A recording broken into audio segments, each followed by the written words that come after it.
মির্চি নিবেদন, গল্প gold mine. গল্প গোল্ড মাইন। শুধু একটা জীবন একাকী ব্যর্থ হয় না, সে আরও অনেকগুলো জীবনকে নানা দিক দিয়ে নিষ্ফল করে দিয়ে তবে যায়। কাজ কি একটা বাজে লোককে গাড়িতে ঢুকিয়ে? তুমি যত পারো আমার সঙ্গে কথা বলো, বেশ সময় কেটে যাবে।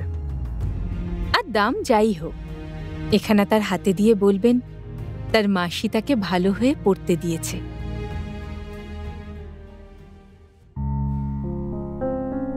মির্চি গল্প গোল্ড মাইনে আপনাকে স্বাগত। মণিমাণিক্যে ভরা বাংলা সাহিত্যের কিছু কালোজয়ী উপন্যাস ও গল্প দিয়ে সাজানো আমাদের এই মির্চি গল্প গোল্ড মাইন। শুনছেন কথাশিল্পী শরৎচন্দ্র চট্টোপাধ্যায়ের ক্লাসিক উপন্যাস শ্রীকান্ত। রেঙ্গুনে প্লেগ মহামারীর আকার নিয়েছে। তুখোর মতলববাজ মনোহর চক্রবর্তীকে প্লেগ ধরল, আর তিনি শ্রীকান্তর শরণ নিলেন। মুমূর্ষ মনোহরকে ফেলে পালাতে তার বিবেকে লাগল। মনোহর চক্রবর্তী শেষ অবধি বাঁচল না, কিন্তু মনোহরের রোগ, ভয়ঙ্কর প্লেগ, শ্রীকান্তকে আক্রমণ করেছে। অসহায় শ্রীকান্তর মনে পড়েছে সেই কলঙ্কিনী অভয়ার কথা। তারপর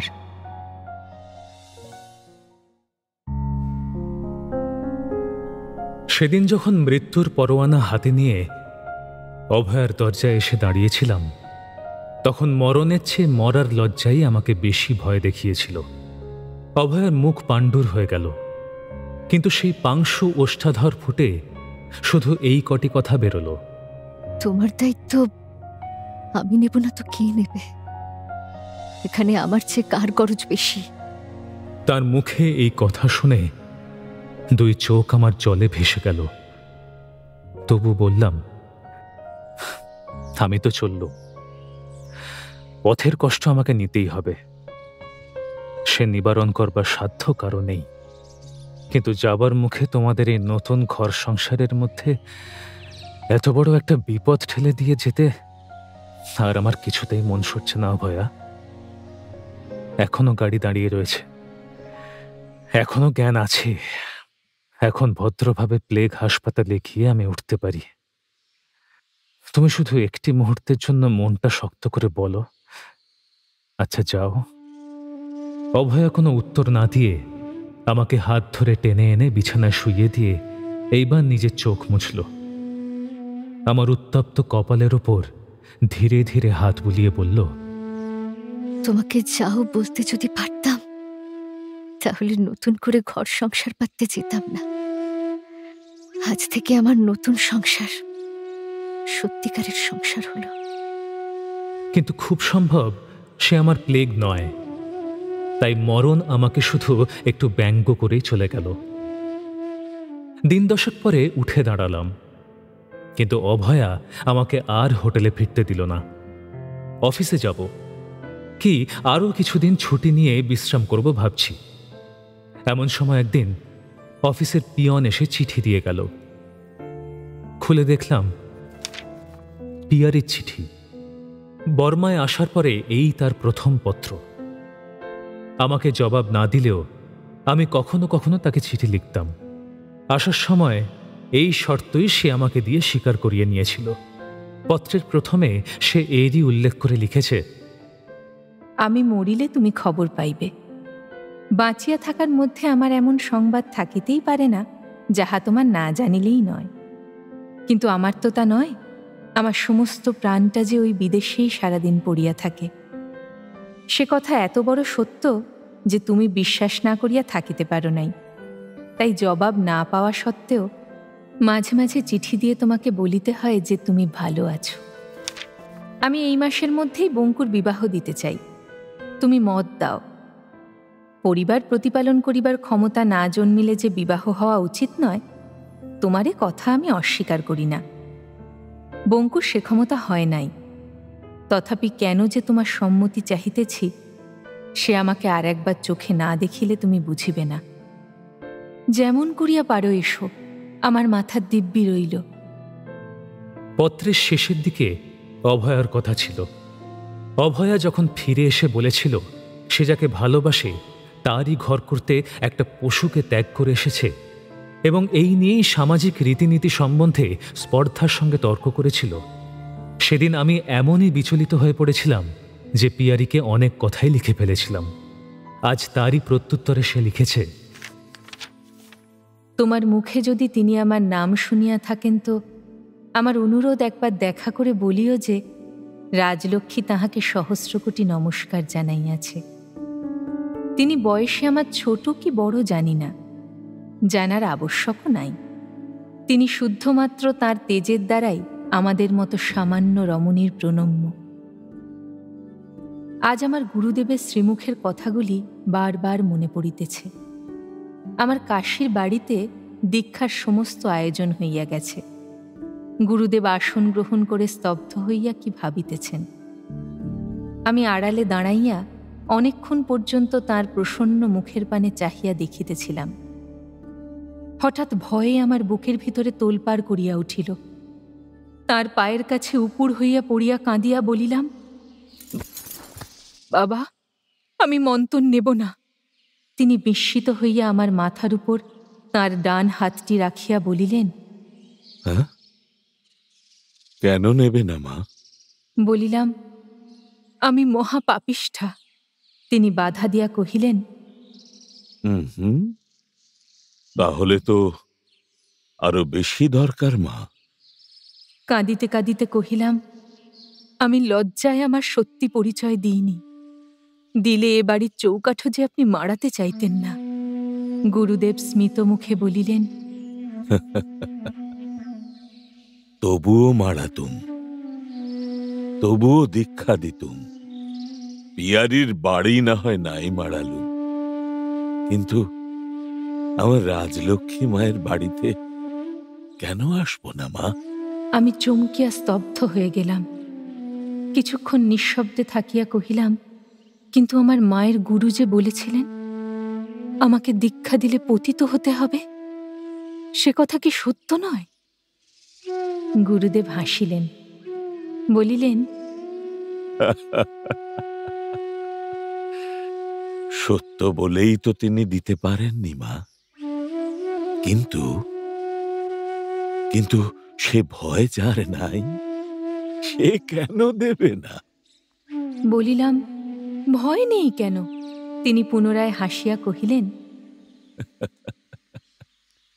আচ্ছা মা, আমায় বলো দেখি, এক বাড়ির মধ্যে যে রোগের বীজ একজনকে মেরে ফেলে আর একজনকে তা স্পর্শও করে না, কেন বলতে পারো? কহিলাম, স্পর্শ হয়তো করে, কিন্তু যে সবল সে কাটিয়া উঠে, যে দুর্বল সেই মারা যায়। গুরুদেব আমার মাথার উপর আবার তাঁর হাতটি রাখিয়া বলিলেন, এই তো সুন্দরভাবে বলেছ। তাই বলছি, এই কথাটি কোনো দিন ভুলো না মা। যে অপরাধ একজনকে ভূমিষ্যাৎ করে দেয়, সেই অপরাধেই আর একজন হয়তো স্বচ্ছন্দে উত্তীর্ণ হয়ে চলে যায়। তাই তাই সমস্ত বিধি নিষেধই সকলকে এক দড়িতে বাঁধতে পারে না মা।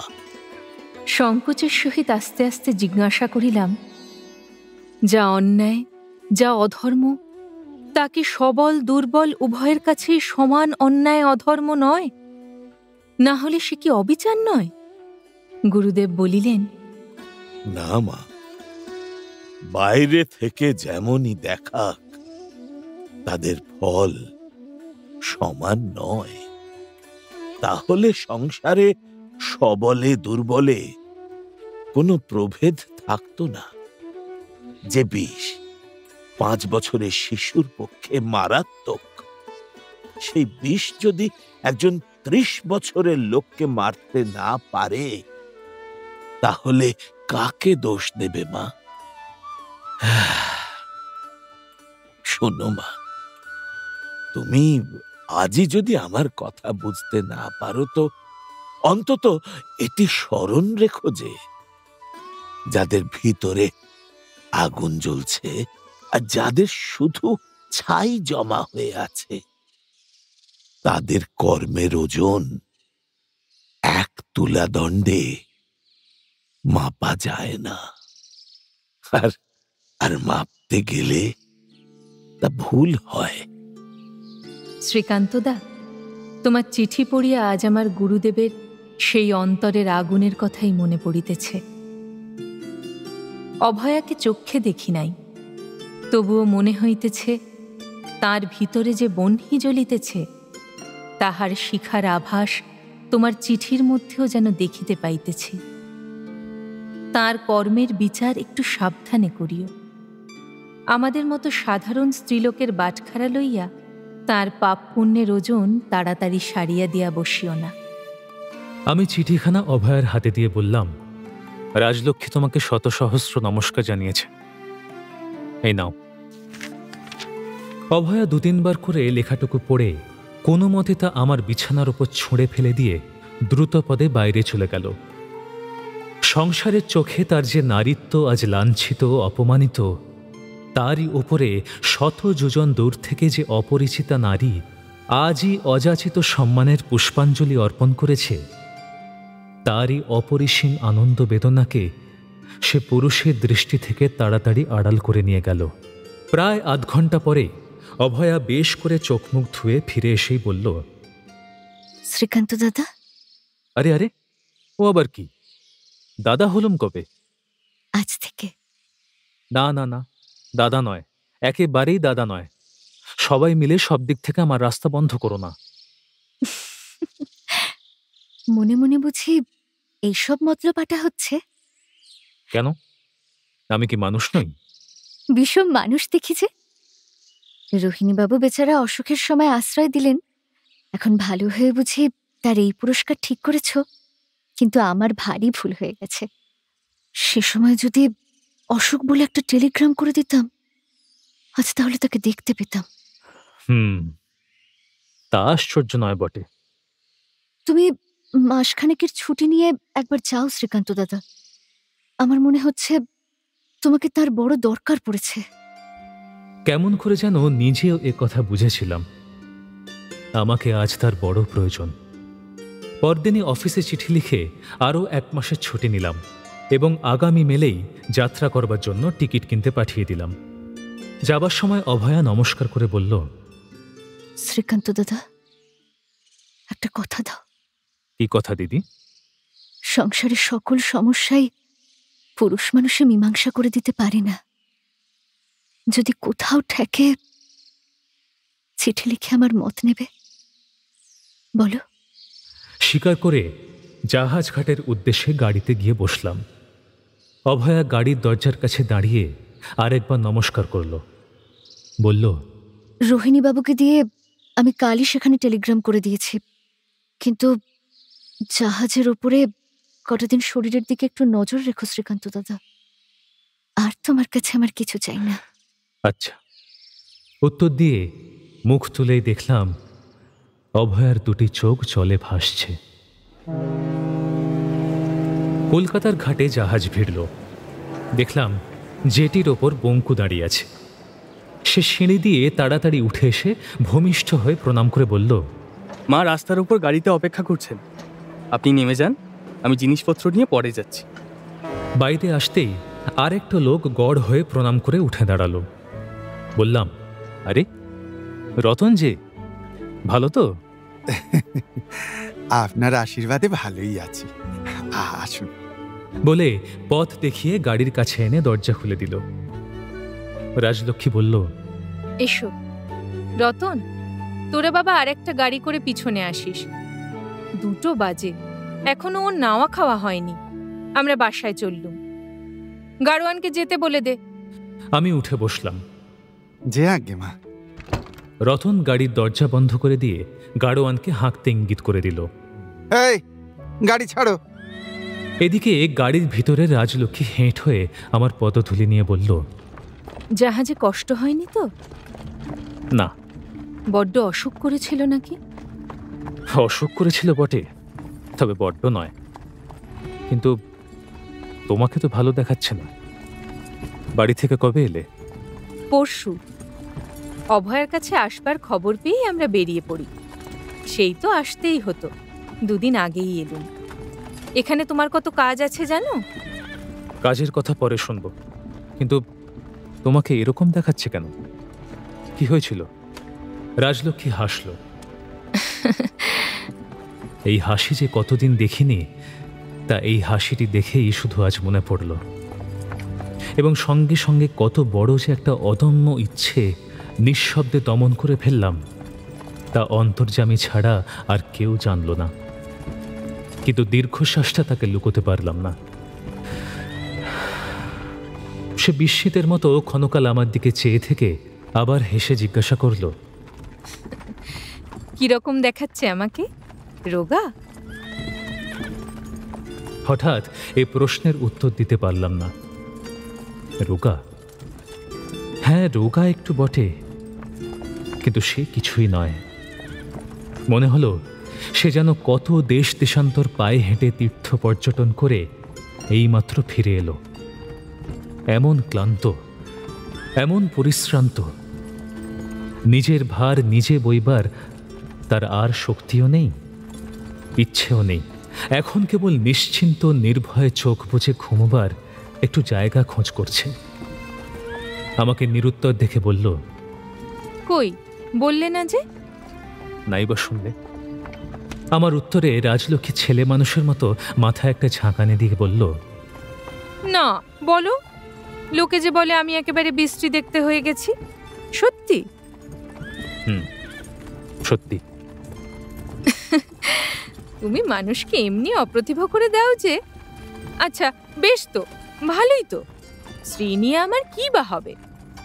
তোমার সঙ্গে আমার সুশ্রী বৃষ্টি দেখা দেখি তো সম্পর্ক নয় যে সেজন্য আমাকে ভেবে মরতে হবে। সে ঠিক, ভেবে মরবার কিছু মাত্র কারণ নেই। কারণ একে তো লোকে ও কথা বলে না, তাছাড়া বললেও তুমি বিশ্বাস করো না। মনে মনে জানো যে তুমি অন্তর্যামী কিনা, তাই সকলের মনের কথা জেনে নিয়েছো। আমি কখনো ও কথা ভাবিনি। তুমি নিজেই সত্যি করে বলো তো, সেই স্বীকার করতে গিয়ে আমাকে যেমন দেখেছিলে তেমনি কি এখনো দেখতে আছি নাকি? তার চেয়ে কত কুৎসিত হয়ে গেছি। না, বরঞ্চ তার চেয়ে ভালো দেখতে হয়েছে। রাজলক্ষ্মী চোখের নিমেষে জানলার বাইরে মুখ ফিরিয়ে বোধহয় তার হাসি মুখখানা আমার মুগ্ধ দৃষ্টি থেকে সরিয়ে নিল এবং কোনো উত্তর না দিয়ে চুপ করে বসে রইল। অনেকক্ষণ পরে পরিহাসের সমস্ত চিহ্ন মুখের ওপর থেকে সরিয়ে দিয়ে ফিরে তাকালো, জিজ্ঞাসা করল, তোমার কি জ্বর হয়েছিল? ও দেশের আবহাওয়া কি সহ্য হচ্ছে না? না হলে তো উপায় নেই, যেমন করে হোক সহ্য করে নিতেই হবে। আমি মনে মনে নিশ্চয় জানতাম রাজলক্ষ্মী এ কথার কি জবাব দেবে।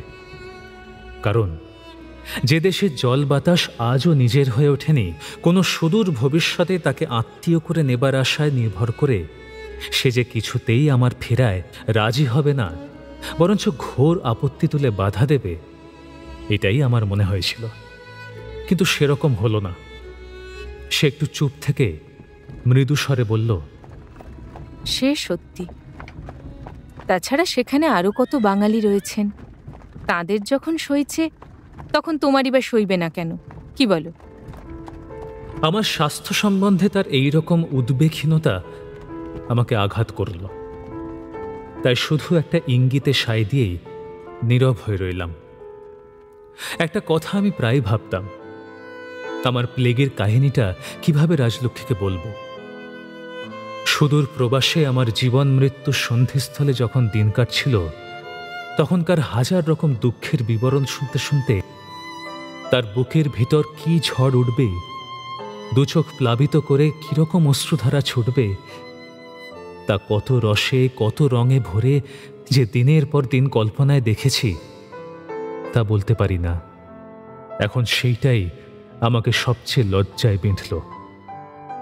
মনে হলো, ছি ছি, ভাগ্যে কেউ কারো মনের খবর পায় না, নইলে। কিন্তু থাক সে কথা। মনে মনে বললাম, আর যাই করি সেই মরণ বাঁচনের গল্প আর তার কাছে করতে যাব না। বউবাজারের বাসায় এসে পৌঁছলাম। রাজলক্ষ্মী হাত দিয়ে দেখিয়ে বলল, এই সিঁড়ি, তোমার ঘর তেতলায়, একটু শুয়ে পড়োগে, আমি যাচ্ছি। বলে সে নিজে রান্নাঘরের দিকে চলে গেল। ঘরে ঢুকতে দেখলাম এ ঘর আমার জন্যই বটে। পাটনার বাড়ি থেকে আমার বইগুলি, আমার গুড়গুড়িটি পর্যন্ত আনতে পিয়ারি ভোলেনি। একখানা দামি সূর্যাস্তের ছবি আমার বড় ভালো লাগত। সেখানা সে নিজের ঘর থেকে খুলে আমার শোবার ঘরে টাঙিয়ে দিয়েছিল। সেই ছবিটা পর্যন্ত সে কলকাতায় সঙ্গে এনেছে এবং ঠিক তেমনই করে দেওয়ালে ঝুলিয়ে দিয়েছে। আমার লিখবার সরঞ্জাম, আমার কাপড়, আমার সেই লাল মখমলের চটে জুতো পর্যন্ত ঠিক তেমনই সযত্নে সাজানো রয়েছে। একখানা আরাম চৌকি আমি সর্বদা সেখানে ব্যবহার করতাম, সেটি বোধহয় আনা সম্ভব হয়নি, তাই নতুন একখানা সেইভাবে জানলার ধারে পাতা রয়েছে। ধীরে ধীরে তারই ওপরে গিয়ে চোখ বুজে শুয়ে পড়লাম।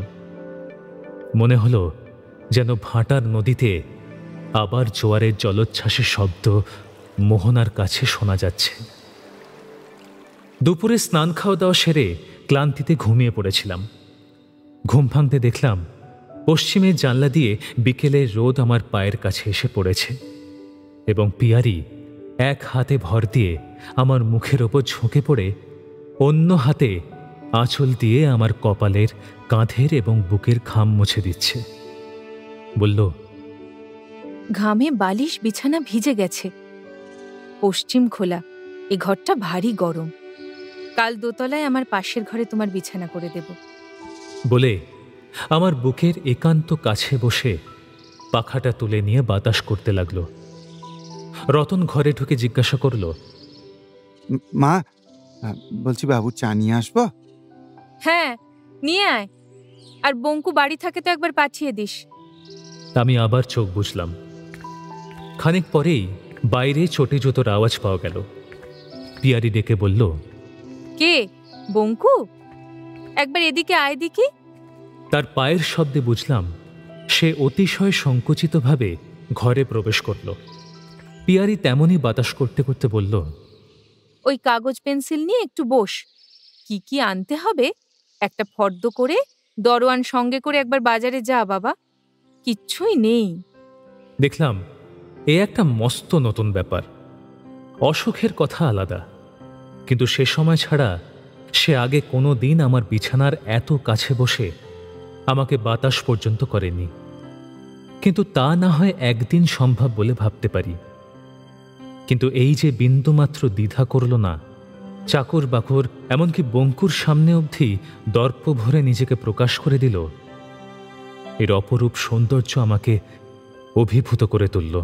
আমার সেদিনের কথা মনে পড়ল, যেদিন এই বঙ্কুই পাছে কিছু মনে করে বলে পাটনার বাড়ি থেকে আমাকে বিদায় নিতে হয়েছিল। তার সঙ্গে আজকের আচরণে কতই না ফারাক। জিনিসপত্রের ফর্দ করে বঙ্কু প্রস্থান করল। রতনও চা ও তামাক দিয়ে নিচে চলে গেল। পিয়ারি কিছুক্ষণ চুপ করে আমার মুখের দিকে চেয়ে থেকে হঠাৎ প্রশ্ন করল, একটা কথা জিজ্ঞাসা করি তোমাকে। আচ্ছা, রোহিণীবাবু আর অভয়ার মধ্যে কে বেশি ভালোবাসে বলতে পারো? যে তোমাকে পেয়ে বসেছে সেই অভয়াই নিশ্চয়ই বেশি ভালোবাসে। সে আমাকে পেয়ে বসেছে তুমি কি করে জানলে? যেমন করেই জানি। সত্যি কিনা বলো তো? আমার প্রশ্নে হাসি থামিয়ে রাজলক্ষ্মী এক মুহূর্ত স্থির থেকে বলল, তা সে যাই হোক, বেশি ভালোবাসেন কিন্তু রোহিণীবাবু। সত্যি সত্যি এত ভালোবেসেছিলেন বলেই সংসারে এত বড় দুঃখ তিনি মাথা পেতে নিলেন। নইলে এ তো তাঁর অবশ্য কর্তব্য ছিল না। অথচ সে তুলনায় কতটুকু স্বার্থত্যাগ অভয়াকে করতে হয়েছে বলো দেখি। তার প্রশ্ন শুনে সত্যি আশ্চর্য হয়ে গেলাম। বললাম, বরঞ্চ আমি তো দেখি ঠিক বিপরীত, এবং সেই হিসেবে যা কিছুই এর কঠিন দুঃখ, যা কিছু ত্যাগ, সে তো অভয়াকে করতে হয়েছে। রোহিণীবাবু যাই করুন না কেন, সমাজের চোখে তিনি পুরুষ মানুষ। এই অভ্রান্ত সত্যিটা তুমি ভুলে যাচ্ছ কেন? আমি কিছুই ভুলিনি। পুরুষ মানুষ বলতে তুমি যে সুযোগ এবং সুবিধের ইঙ্গিত করছো, সে ক্ষুদ্র এবং ইতর পুরুষের জন্যে। রোহিণীবাবুর মতো মানুষের জন্য নয়। শখ ফুরালে কিংবা হালে পানি না পেলে ফেলে পালাতে পারে, আবার ঘরে ফিরে মান্যগণ্য ভদ্র জীবনযাত্রা নির্বাহ করতে পারে। এই তো বলছো? পারে বটে, কিন্তু সবাই পারে? তুমি পারো? যে পারে না তার ভারের ওজনটা একবার ভেবে দেখো দিকি। তার কলঙ্কিত জীবন ঘরের কোণে নিরালায় কাটাবার জো নেই। তাকে সংসারের মাঝখানে দ্বন্দ্বযুদ্ধে নেমে আসতে হবে। অবিচার ও অপযশের বোঝা একাকী নিঃশব্দে বইতে হবে। তার একান্ত স্নেহের পাত্রী, তার ভাবী সন্তানের জননীকে বিরুদ্ধ সমাজের সমস্ত অমর্যাদা ও অকল্যাণ থেকে বাঁচিয়ে রাখতে হবে। সে কি সোজা দুঃখ তুমি মনে করো? আবার সকলের চেয়ে বড় দুঃখ এই যে, সে যে অনায়াসে এই দুঃখের বোঝা নামিয়ে দিয়ে সরে যেতে পারে, তার এই সর্বনেশে বিকট প্রলোভন থেকে নিজেকে বাঁচিয়ে চলার গুরুভারও তাকেই বয়ে বেড়াতে হবে। দুঃখের মানদণ্ডে এই আত্মোৎসর্গের সঙ্গে ওজন সমান রাখতে যে প্রেমের দরকার, পুরুষ মানুষে নিজের ভিতর থেকে যদি বার করতে না পারে, তো কোনো মেয়ে মানুষের সাধ্য নয় তা পূর্ণ করে দেয়। কথাটা একদিক থেকে কোনোদিন এমন করে ভাবিনি। রোহিণীর সেই সাদাসিধা চুপচাপ ভাব, তারপরে অভয়া যখন তার স্বামীর ঘরে চলে গেল, তখন তার সেই শান্ত মুখের ওপর অপরিসীম বেদনা নিঃশব্দে বহন করবার যে ছবি নিজের চোখে দেখেছিলাম, তাই চোখের পলকে রেখায় রেখায় আমার মনের মধ্যে ফুটে উঠল। কিন্তু মুখে বললাম, চিঠিতে কিন্তু একা অভয়ার উদ্দেশ্যে পুষ্পাঞ্জলি পাঠিয়েছিলে। তাঁর প্রাপ্য আজও তাঁকে দিই। কেননা আমার বিশ্বাস, যা কিছু পাপ, যা কিছু অপরাধ, সে তার অন্তরের তেজে দগ্ধ হয়ে তাকে শুদ্ধ নির্মল করে দিয়েছে। তা নইলে তো আজ তিনি নিতান্ত সাধারণ স্ত্রীলোকের মতোই তুচ্ছ হীন হয়ে যেতেন। হীন কেন? বেশ, স্বামী পরিত্যাগের পাপের কি সীমা আছে নাকি? সে পাপ ধ্বংস করবার মতো আগুন তার মধ্যে না থাকলে তো আজ তিনি... আগুনের কথা থাক, কিন্তু তার স্বামীটি যে কি পদার্থ সে একবার ভেবে দেখো। পুরুষ মানুষ চিরকালই উচ্ছৃঙ্খল, চিরকালই কিছু কিছু অত্যাচারী, কিন্তু তাই বলে তো স্ত্রীর সপক্ষে পালিয়ে যাবার যুক্তি খাটতে পারে না। মেয়ে মানুষকে সহ্য করতেই হয়, নইলে তো সংসার চলতে পারে না। কথা শুনে আমার সমস্তই গোলমাল হয়ে গেল। মনে মনে বললাম, মেয়ে মানুষের সেই সনাতন দাসত্বের সংস্কার। এবার আমি একটু অসহিষ্ণু হয়ে জিজ্ঞাসা করলাম, এতক্ষণ তাহলে তুমি আগুন আগুন কি বকছিলে? কি বকছিলুম শুনবে? আজই ঘণ্টা 2 আগে পাটনার ঠিকানায় লেখা অভয়ার চিঠি পেয়েছি। আগুনটা কি জানো? সেদিন প্লেগ বলে যখন তার সবে পাতা সুখের ঘরকন্যার দোরগোড়ায় এসে দাঁড়িয়েছিলে, তখন যে বস্তুটি নির্ভয়ে নির্বিচারে তোমাকে ভিতরে ডেকে নিয়েছিল, আমি তাকেই বলছি তার আগুন। তখন সুখের খেয়াল তাতে ছিল না। কর্তব্য বলে বুঝলে যে তেজ মানুষকে সামনের দিকেই ঠেলে, দ্বিধায় পিছুতে দেয় না, আমি তাকেই এতক্ষণ আগুন আগুন বলে বকে মরছিলুম। আগুনের এক নাম সর্বভোগ, জানো না? সে সুখ দুঃখ দুই টেনে নেয়, তার বাছবিচার নেই। তিনি আর একটা কথা কি লিখেছেন জানো? তিনি রোহিণীবাবুকে সার্থক করে তুলতে চান, কারণ তার বিশ্বাস নিজের জীবনের সার্থকতার ভিতর দিয়েই শুধু সংসারের অপরের জীবনের সার্থকতা পৌঁছাতে পারে। আর ব্যর্থ হলে শুধু একটা জীবন একাকী ব্যর্থ হয় না, সে আরও অনেকগুলো জীবনকে নানা দিক দিয়ে নিষ্ফল করে দিয়ে তবে যায়। খুব সত্যি না? বলে সে হঠাৎ একটা দীর্ঘশ্বাস ফেলে চুপ করল। তারপরে দুজনে অনেকক্ষণ পর্যন্ত চুপ করে রইলাম। বোধহয় সে কথার অভাবেই এখন আমার মাথার মধ্যে আঙুল দিয়ে রুক্ষ চুলগুলো নিরর্থক ছিঁড়ে ছিঁড়ে বিপর্যস্ত করে তুলতে লাগল। তার এ আচরণও একেবারে নতুন। হঠাৎ বলল, তিনি খুব শিক্ষিতা না? নইলে এত তেজ হয় না। হ্যাঁ, যথার্থই তিনি শিক্ষিতা। কিন্তু একটা কথা তিনি আমাকে লুকিয়েছেন, তার মা হওয়ার লোভটা কিন্তু চিঠির মধ্যে বরাবর চাপা দিতে গেছেন। এ লোভ তার আছে নাকি? কই, আমি তো শুনিনি। বা, এ লোভ আবার কোন মেয়ে মানুষের নেই? কিন্তু তাই বলে বুঝি পুরুষ মানুষের কাছে বলে বেড়াতে হবে তুমি তো বেশ?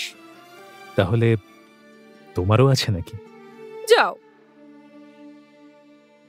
বলে সে হঠাৎ লজ্জায় রাঙা হয়ে উঠল এবং পরক্ষণেই সেই আরক্ত মুখ লুকোবার জন্য শয্যার ওপর ঝুঁকে পড়ল। তখন অস্তোন্মুখ সূর্যরশ্মি পশ্চিমের খোলা জানলা দিয়ে ভিতরে প্রবেশ করেছিল। সেই আরক্ত আভা তার মেঘের মতো কালো চুলের ওপর অপরূপ শোভায় ছড়িয়ে পড়ল এবং কানের হীরার দুল দুটিতে নানা বর্ণের দুটি ঝিকমিক করে খেলা করতে লাগল।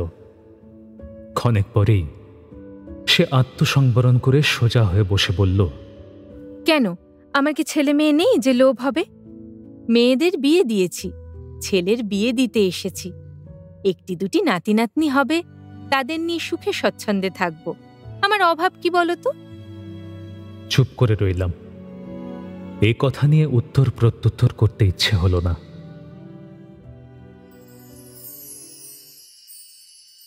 রাতে রাজলক্ষ্মী বলল, বঙ্কুর বিয়ের তো এখনো 10-12 দিন দেরি আছে। চলো, কাশীতে তোমাকে আমার গুরুদেবকে দেখিয়ে নিয়ে আসি। আমি কি একটা দেখবার জিনিস? সে বিচারের ভার যারা দেখে তাদের, তোমার নয়। তাও যদি হয়, কিন্তু এতে আমারই বা লাভ কি? তোমার গুরুদেবেরই বা লাভ কি? লাভ তোমাদের নয়, লাভ আমার। না হয় শুধু আমার জন্যেই চলো।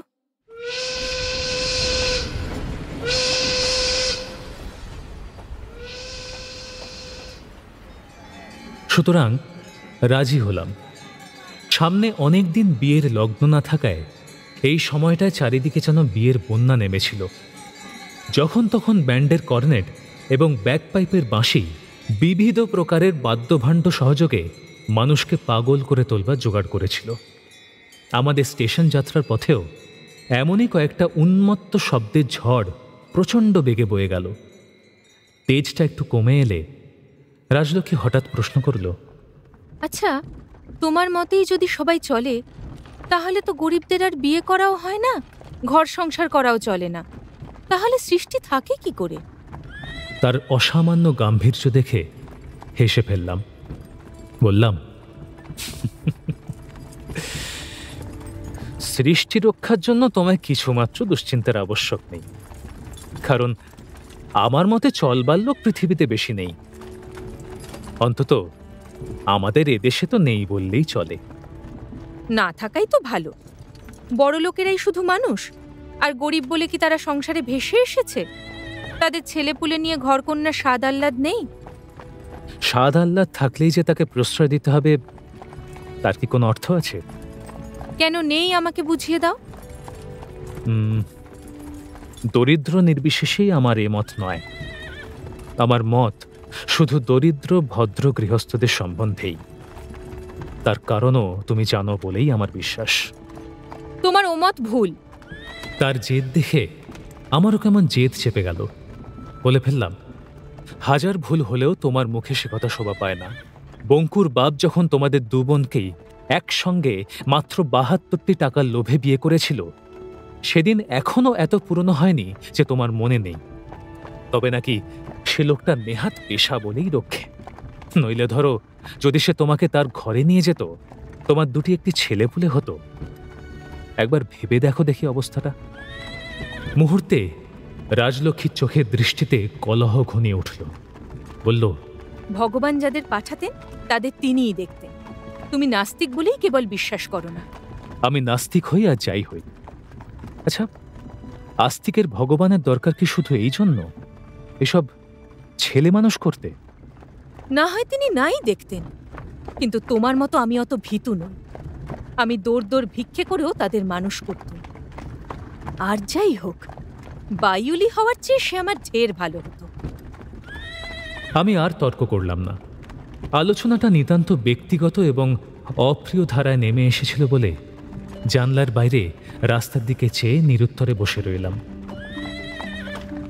আমাদের গাড়ি ক্রমশ সরকারি ও বেসরকারি অফিস কোয়ার্টার ছাড়িয়ে অনেক দূরে এসে পড়ল। সেদিনটা ছিল শনিবার। বেলা 2টোর পর অধিকাংশ অফিসের কেরানি ছুটি পেয়ে 2:30টা ট্রেন ধরতে দ্রুত বেগে চলে আসছিল। প্রায় সকলের হাতেই কিছু না কিছু খাদ্য সামগ্রী। কারো হাতে 2টো বড় চিংড়ি, কারো রুমালে বাঁধা একটু পাঁঠার মাংস, কারো হাতে পাড়াগাঁয়ে দুষ্প্রাপ্য কিছু কিছু তরি তরকারি এবং ফলমূল। 7 দিনের পরে বাড়ি পৌঁছে উৎসুক ছেলেমেয়ের মুখে একটু আনন্দের হাসি দেখতে প্রায় সকলেই সামর্থ্য মতো অল্প স্বল্প মিষ্টি কিনে চাদরের খুঁটে বেঁধে ছুটছে। প্রত্যেকেরই মুখের ওপর আনন্দ ও ট্রেন ধরবার উৎকণ্ঠা একসঙ্গে এমনই পরিস্ফুট হয়ে উঠেছে যে রাজলক্ষ্মী আমার হাতটা টেনে অত্যন্ত কৌতূহলী হয়ে জিজ্ঞাসা করল, হ্যাঁ গা, কেন এরা সব এমনভাবে স্টেশনের দিকে ছুটছেন? আজ কি? আজ শনিবার, এরা সব অফিসের কেরানি, রবিবারের ছুটিতে বাড়ি যাচ্ছে। হ্যাঁ তাই বটে। আর দেখো, সবাই একটা না একটা কিছু খাবার জিনিস নিয়ে যাচ্ছেন। পাড়া গাঁয়ে তো এসব পাওয়া যায় না, তাই বোধহয় ছেলে মেয়েদের হাতে দেবার জন্য কিনে নিয়ে যাচ্ছেন না? হ্যাঁ, তার কল্পনা দ্রুত বেগে চলছিল, তাই তৎক্ষণাৎ বলল, ছেলে মেয়েগুলোর আজ কি স্ফূর্তি! কেউ চেঁচামেচি করবে, কেউ গলা জড়িয়ে বাপের কোলে উঠতে চাইবে, কেউ মাকে খবর দিতে রান্নাঘরে দৌড়বে। বাড়িতে বাড়িতে আজ যেন একটা কাণ্ড বেঁধে যাবে না? বলতে বলতেই তার মুখ উজ্জ্বল হয়ে উঠল। আমি সায় দিয়ে বললাম, খুব সম্ভব বটে। রাজলক্ষ্মী গাড়ির জানলা দিয়ে আবার কিছুক্ষণ তাদের দিকে চেয়ে থেকে হঠাৎ ফোঁস করে একটা নিঃশ্বাস ফেলে বলল, হ্যাঁ গা, এদের মাইনে কত? কেরানির মাইনে আর কত হয়, ওই 25-30 বা 20 এমনি। কিন্তু বাড়িতে তো এদের মা আছেন, ভাই বোন আছে, স্ত্রী আছে, ছেলেপুলে আছে। হ্যাঁ, 2-1টি বিধবা বোন আছে, কাজকর্ম, লৌকিকতা, ভদ্রতা আছে, কলকাতার বাসা খরচ আছে, অবিচ্ছিন্ন রোগের খরচ আছে। বাঙালি কেরানি জীবনের সমস্তই নির্ভর করে এই 30টি টাকার ওপর। রাজলক্ষ্মীর যেন দম আটকে আসছিল। সে এমনই ব্যাকুল হয়ে বলে উঠল, তুমি জানো না, এদের বাড়িতে সব বিষয় আশয় আছে, নিশ্চয় আছে। তার মুখ দেখে তাকে নিরাশ করতে আমার বেদনা বোধ হলো। তবুও বললাম, এদের ঘরকন্যার ইতিহাস আমি ঘনিষ্ঠভাবেই জানি। আমি নিঃসংশয়ে জানি এদের 14 আনা লোকের কিচ্ছু নেই। চাকরি গেলে হয় ভিক্ষা, না হয় সমস্ত পরিবারের সঙ্গে উপোস করতে হয়। এদের ছেলে মেয়েদের কথা শুনবে? রাজলক্ষ্মী হঠাৎ দুহাত তুলে চেঁচিয়ে উঠল, না না, শুনবো না, শুনবো না, আমি চাই নে শুনতে। সে যে প্রাণপণে অশ্রু সংবরণ করে আছে, সে তার চোখের দিকে চাওয়া মাত্রই টের পেলাম। তাই আর কিছু না বলে আবার পথের দিকে মুখ ফেরালাম।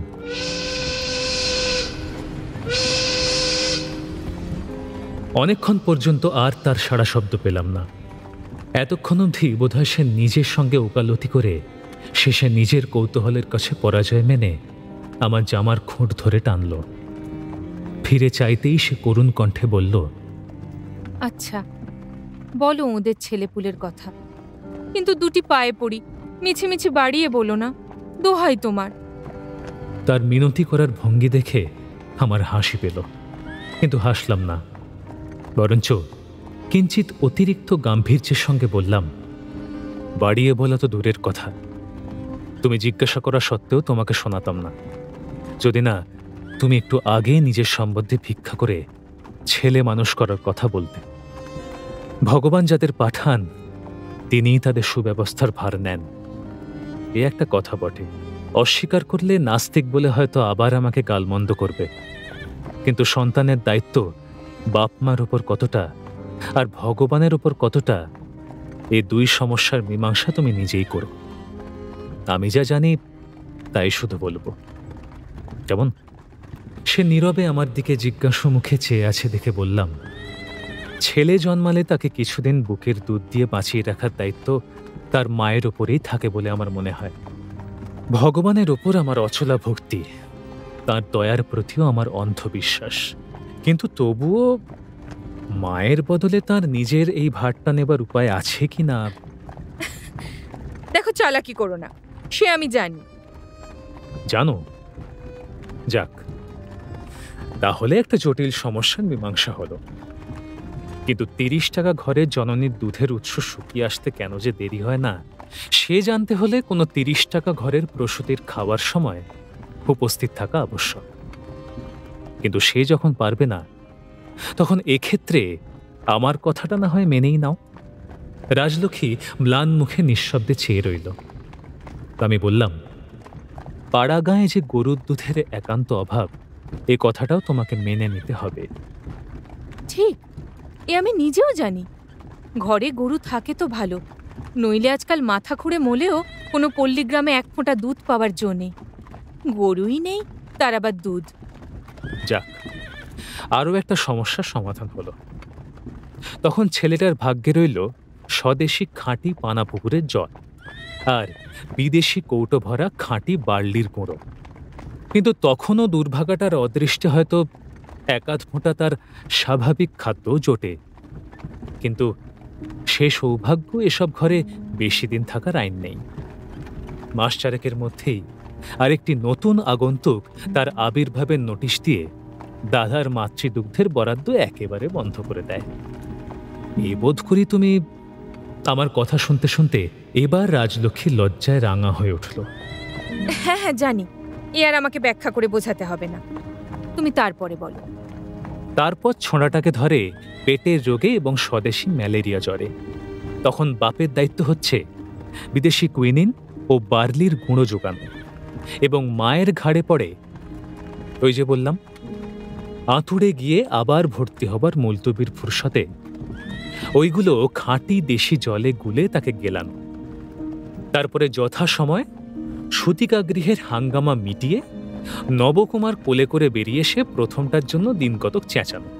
চেঁচানো কেন? ওটা মায়ের স্বভাব বলে। এমনকি কেরানির ঘরেও তার অন্যথা দেখা যায় না, যখন ভগবান তাঁর দায়িত্ব শোধ করতে ছেলেটাকে শ্রীচরণে টেনে নেন। বাছারে! এতক্ষণ বাইরের দিকে চেয়েই কথা বলছিলাম। হঠাৎ দৃষ্টি ফেরাতে দেখলাম তার বড় বড় চোখ দুটি অশ্রু জলে ভাসছে। নিদারুণ এক কষ্ট আমার গলার উপরে উঠে আসছিল। মনে হলো, এ বেচারাকে নিরর্থক দুঃখ দিয়ে আমার লাভ কি? অধিকাংশ ধনীর মতো এরও না হয় জগতের এই বিরাট দুঃখের দিকটা অগোচরেই থাকত। বাংলার কনিষ্ঠ কেরানির প্রকাণ্ড দরিদ্র গৃহস্থ পরিবার যে শুধু খাদ্যাভাবেই ম্যালেরিয়া ওলা ওঠা উপলক্ষ করে প্রতিদিন শূন্য হয়ে যাচ্ছে, অন্যান্য বড় লোকের মতো এও না হয় এই কথাটা নাই জানত। কি এমন তাতে বেশি ক্ষতি হতো? ঠিক এমনি সময় রাজলক্ষ্মী চোখ মুছতে মুছতে অবরুদ্ধ স্বরে হঠাৎ বলে উঠল, হোক কেরানি, তবু তারা তোমার চেয়ে ঢের ভালো। তুমি তো পাষাণ। তোমার নিজের কোনো দুঃখ নেই বলে এদের দুঃখ কষ্ট এমন আহ্লাদ করে বর্ণনা করছো। আমার কিন্তু বুক ফেটে যাচ্ছে। বলে সে আঁচলে ঘন ঘন চোখ মুছতে লাগল। তার প্রতিবাদ করলাম না, কারণ তাতে লাভ হতো না। বরঞ্চ সবিনয়ে বললাম, এদের সুখের ভাগটাও তো আমার কপালে জোটে না। বাড়ি পৌঁছতে এদের আগ্রহটাও ভেবে দেখবার বিষয়। রাজলক্ষ্মীর মুখ হাসি ও কান্নায় মুহূর্তেই দীপ্ত হয়ে উঠল। বলল, আমিও তো তাই বলছি। আজ বাবা আসছে বলে ছেলেপুলেরা সব পথ চেয়ে আছে। কিসের কষ্ট? ওদের মাইনে হয়তো কম, তেমনি বাবুয়ানিও নেই, কিন্তু তাই বলে কি 25-30 টাকা? এত কম কখনো নয়। অন্তত 100-150 টাকা, আমি নিশ্চয় বলছি। হতেও পারে, আমি হয়তো ঠিক জানি না। উৎসাহ পেয়ে রাজলক্ষ্মীর লোভ বেড়ে গেল। অতিশয় ক্ষুদ্র কেরানির জন্য মাসে 150 টাকা মাইনে তার মনোপুত হল না।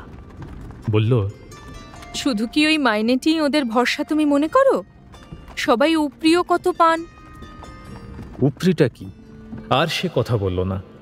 মুখ ভার করে রাস্তার দিকে চেয়ে বসে রইল। খানিক পরে বাইরের দিকেই চোখ রেখে বলল, তোমাকে যতই দেখছি ততই তোমার উপর থেকে আমার মন চলে যাচ্ছে। তুমি ছাড়া আর আমার গতি নেই জানো বলেই আমাকে তুমি এমন করে বেঁধো। এতদিনের পরে আজ বোধহয় এই প্রথম তার হাত দুটি জোর করে নিজের হাতের মধ্যে টেনে নিলাম। তার মুখের দিকে চেয়ে কি যেন একটা বলতেও চাইলাম, কিন্তু গাড়ি এসে স্টেশনের ধারে দাঁড়ালো। একটা স্বতন্ত্র গাড়ি রিজার্ভ থাকা সত্ত্বেও বঙ্কু কিছু কিছু জিনিসপত্র নিয়ে আগেই চলে এসেছিল। সে রতনকে কোচ বাক্সে দেখতে পেয়ে ছুটে এসে দাঁড়ালো। হাত ছেড়ে দিয়ে সোজা হয়ে বসলাম। যে কথাটা মুখে এসে পড়েছিল আবার তা নীরবে অন্তরের ভিতরে গিয়ে লুকোলো। 2:30 লোকাল ছাড়ে ছাড়ে আমাদের ট্রেন পড়ে। এমন সময় একটি প্রৌঢ় গোছে দরিদ্র ভদ্রলোক এক হাতে নানা জাতীয় তরিতরকারির পুঁটুলি এবং অন্য হাতে দাঁড় শুদ্ধ একটি মাটির পাখি নিয়ে শুধু প্ল্যাটফর্মের দিকে লক্ষ্য রেখে দিক বিদিক জ্ঞানশূন্যভাবে ছুটতে গিয়ে রাজলক্ষ্মীর গায়ে এসে পড়ল। মাটির পুতুল মাটিতে পড়ে গুঁড়ো হয়ে গেল। লোকটা হায় হায় করে বোধ করি কুড়োতে যাচ্ছিল। পাড়েজি হুঙ্কার ছেড়ে এক লাফে তার ঘাড় চেপে ধরল এবং বঙ্কু ছড়ি তুলে বুড়ো কানা ইত্যাদি বলে মারে আর কি।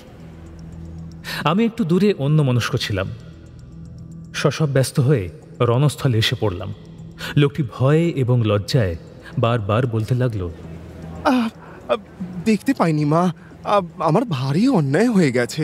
আমি তাড়াতাড়ি ছাড়িয়ে দিয়ে বললাম, আহা, যা হবার হয়েছে, আপনি শীঘ্র যান। নিজের ট্রেন ছেড়ে দিল বলে। লোকটি তবুও তার পুতুলের টুকরো কয়েকটা কুড়োবার জন্য বার কয়েক ইতস্তত করে শেষে দৌড় দিল, কিন্তু বেশি দূর ছুটতে হলো না। গাড়ি ছেড়ে দিল। তখন ফিরে এসে সেই আরেক দফা ক্ষমা ভিক্ষা করে সেই ভাঙা অংশগুলো সংগ্রহ করতে চেষ্টা করছে দেখে আমি ঈষৎ হেসে বললাম, হতে আর কি হবে? হ্যাঁ, কিছুই না মশাই। মেয়েটার অসুখ। গেল সোমবার বাড়ি থেকে আসবার সময় বলে দিলে আমার জন্য একটি পাখি পুতুল কিনে এনো না, কিন্তু কিনতে গেলুম। বেটা গরজ বুঝে দর হাঁকালে কিনা 2 আনা, তার একটি পয়সাও কম নয়। তাই সই মরি বাঁচি 8 পয়সা ফেলে দিয়ে নিলুম।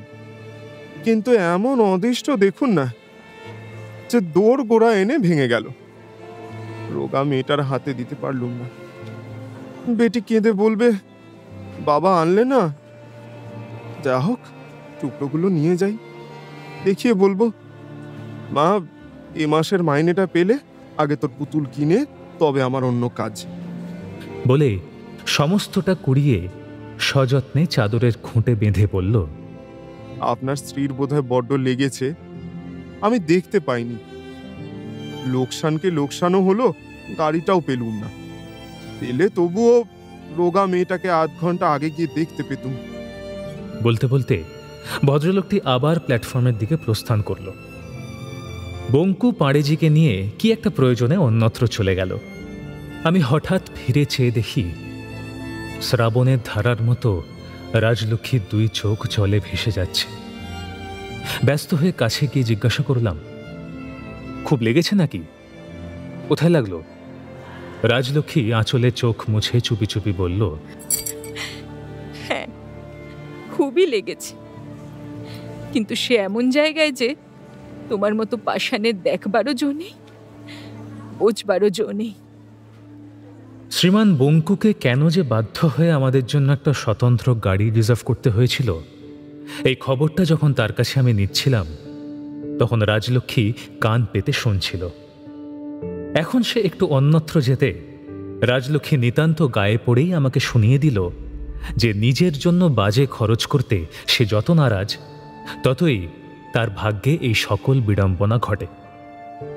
সে বলল, সেকেন্ড ক্লাস ফার্স্ট ক্লাসে গেলেই যদি ওদের তৃপ্তি হয় বেশ, তো তাও তো আমাদের জন্য মেয়েদের গাড়ি ছিল, কেন রেল কোম্পানিকে মিছে এতগুলো টাকা বেশি দেওয়া? বঙ্কুর কৈফিয়তের সঙ্গে তার মায়ের এই মিতব্যয় নিষ্ঠায় বিশেষ কোনো সামঞ্জস্য দেখতে পেলাম না, কিন্তু সে কথা মেয়েদের বলতে গেলে কলহ বাঁধে।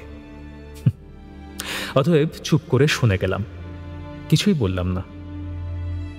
প্ল্যাটফর্মের একখানা বেঞ্চের ওপর বসে সেই ভদ্রলোকটি ট্রেনের জন্য অপেক্ষা করছিলেন। সামনে দিয়ে যাওয়ার সময় জিজ্ঞাসা করলাম, কোথায় যাবেন? হ্যাঁ, বর্ধমান।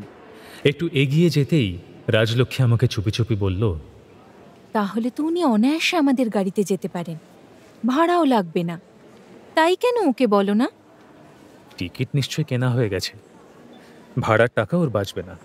তা হোক না কেন, ভিড়ের কষ্টটা তো বাঁচবে। ওদের অভ্যেস আছে, ভিড়ের কষ্ট গ্রাহ্য করেন না। না না, তুমি ওকে বলো, আমরা তিনজনে কথাবার্তায় এতটা পথ বেশ যেতে পারবো। বুঝলাম এতক্ষণে সে নিজের ভুলটা টের পেয়েছে। বঙ্কু এবং নিজের চাকর বাকরদের চোখের সামনে আমার সঙ্গে একা একটা আলাদা গাড়িতে ওঠার দৃষ্টিকটুতা এখন সে কোনো মতে একটুখানি ফিকে করে নিতে চায়। তবুও সেটাই আরও একটু চোখে আঙুল দিয়ে দেখাবার জন্য তাচ্ছিল্যের ভাবে বললাম, কাজ কি একটা বাজে লোককে গাড়িতে ঢুকিয়ে? তুমি যত পারো আমার সঙ্গে কথা বলো, বেশ সময় কেটে যাবে। রাজলক্ষ্মী আমার প্রতি একটা কটাক্ষ নিক্ষেপ করে বলল, সে আমি জানি, আমাকে জব্দ করবার এত বড় সুযোগ হাতে পেয়ে কি তুমি ছাড়তে পারো? এই বলে সে চুপ করল। কিন্তু ট্রেন স্টেশনে লাগতেই আমি লোকটিকে গিয়ে বললাম, আপনি আমাদের গাড়িতেই আসুন না, আমরা দুজন ছাড়া আর কেউ নেই, ভিড়ের দুঃখটা আপনার বাঁচবে, আসুন। বলা বাহুল্য, তাকে রাজি করাতে ক্লেশ পেতে হলো না। অনুরোধ মাত্রই তিনি তার পুঁটুলি নিয়ে আমাদের গাড়িতে এসে অধিষ্ঠিত হলেন। ট্রেন গোটা 2 স্টেশন পার না থেকেই রাজলক্ষ্মী তার সঙ্গে চমৎকার কথাবার্তা জুড়ে দিল, এবং আরও কয়েকটা স্টেশন পার হওয়ার মধ্যেই তার ঘরের খবর, পাড়ার খবর, এমনকি আশেপাশের গ্রামগুলোর খবর পর্যন্ত সে খুঁটিয়ে জেনে নিল। রাজলক্ষ্মীর গুরুদেব কাশীতে দৌহিত্র দৌহিত্রী নিয়ে বাস করেন। তাদের জন্য সে কলকাতা থেকে অনেক জিনিসপত্র নিয়ে যাচ্ছিল। বর্ধমানের কাছাকাছি আসলে তোরঙ্গ খুলে সে তারই মধ্যে থেকে বেছে একখানা সবুজ রঙের রেশমের শাড়ি বার করে বলল, সরলাকে তার পুতুলের বদলে এই কাপড়খানা দেবেন। ভদ্রলোক প্রথমে অবাক হলেন, পরে সলজ্জভাবে তাড়াতাড়ি বললেন, না না মা, সরলাকে আমি আসছে বারে পুতুল কিনে দেব, আপনি কাপড় রেখে দিন। তাছাড়া এই যে বড্ড দামি কাপড় মা। রাজলক্ষ্মী বস্ত্রখানা তার পাশে রেখে দিয়ে বলল, বেশি দাম নয়, আর দাম যাই হোক, এখানা তার হাতে দিয়ে বলবেন তার মাসি তাকে ভালো হয়ে পড়তে দিয়েছে। ভদ্রলোকের চোখ ছলছল করে এলো। আধ ঘন্টার আলাপে একজন অপরিচিত লোকের পীড়িত কন্যাকে এমন একখানা মূল্যবান বস্ত্র উপহার দেওয়া জীবনে বোধহয় তিনি আর কখনো দেখেননি। বললেন, আশীর্বাদ করুন সে ভালো হয়ে উঠুক, কিন্তু গরিবের ঘরে এত দামি কাপড় নিয়ে সে কি করবে মা, আপনি তুলে রেখে দিন। বলে তিনি আমার প্রতিও একবার চাইলেন। আমি বললাম, তার মাসি যখন তাকে পড়তে দিচ্ছে তখন নিয়ে গিয়ে আপনার দেওয়াই উচিত। সরলার ভাগ্য ভালো, আমাদের এমন একটা মাসি পিসি থাকলে বেঁচে যেত মশাই। এইবার কিন্তু আপনার মেয়েটি চটপট সেরে উঠবে, দেখবেন। ভদ্রলোকের সমস্ত মুখে কৃতজ্ঞতা তখন উছলে পড়তে লাগল। তিনি আর আপত্তি না করে কাপড়খানা গ্রহণ করলেন। আবার দুজনের কথাবার্তা চলতে লাগল, সংসারের কথা, সমাজের কথা, সুখ দুঃখের কথা, আরও কত কি। আমি শুধু জানলার বাইরে চেয়ে স্তব্ধ হয়ে বসে রইলাম, এবং যে প্রশ্ন নিজেকে নিজে বহুবার জিজ্ঞাসা করেছি, এই ক্ষুদ্র ঘটনার সূত্র ধরে আবার সেই প্রশ্ন মনে উঠল, এই যাত্রার সমাপ্তি কোথায়? এ যাত্রার সমাপ্তি কোথায়? এই যে রাজলক্ষ্মীর সঙ্গে জীবনের একটা যাত্রাপথে ভেসে যাচ্ছে শ্রীকান্ত, তার শেষে কি আছে? অভয়া রোহিণীর মতো রাজলক্ষ্মী শ্রীকান্ত কি পারবে সমাজকে তোয়াক্কা না করে ভালোবাসার রাজপ্রাসাদ গড়তে? রাজলক্ষ্মীর গুরুদেবী বা কি বলবেন শ্রীকান্তকে নিয়ে? এই কাশী ভ্রমণ আবার নতুন কোন মোড়ে এনে দাঁড় করাবে শ্রীকান্তকে?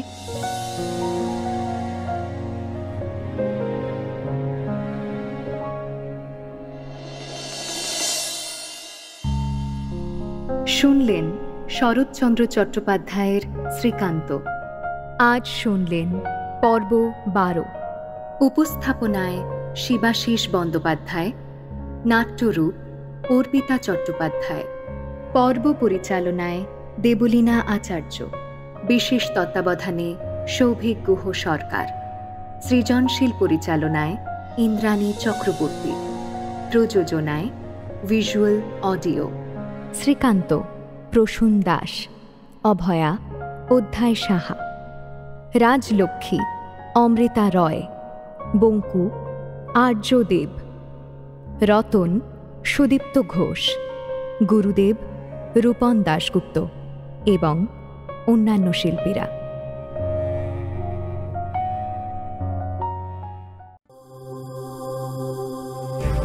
মির্চি নিবেদন গল্প গোল্ড মাইন। গল্প গোল্ড মাইন।